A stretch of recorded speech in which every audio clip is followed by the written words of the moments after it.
Well, each of our 50 states has made up its own rules for Election Day. Some of them have made voting easier, some harder. Carter Evans has that. In California, early voting has been underway for weeks to accommodate a record 19.4 million registered voters.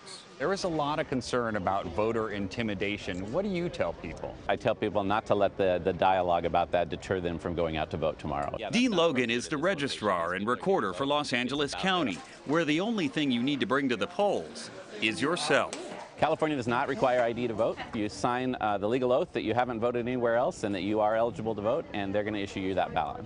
But 14 states have new restrictive voting laws for this presidential election.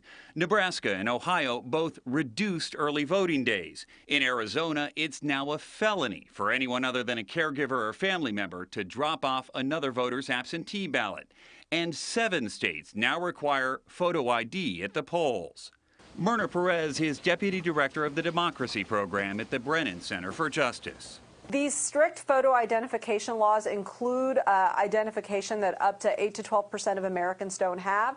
All these laws do is put barriers in front of the ballot box for eligible Americans. If people start to interfere with voters, asking for IDs, asking citizenship, what's going to happen? We'll contact our friends in law enforcement and ask them to intervene to ensure that voters are not intimidated. And the Department of Justice plans to deploy more than 500 poll watchers to 28 states to make sure that federal voting rights laws are followed. But Scott, that is actually fewer poll monitors than the DOJ sent out in the 2012 election. Carter Evans for us tonight. Carter, thanks very much.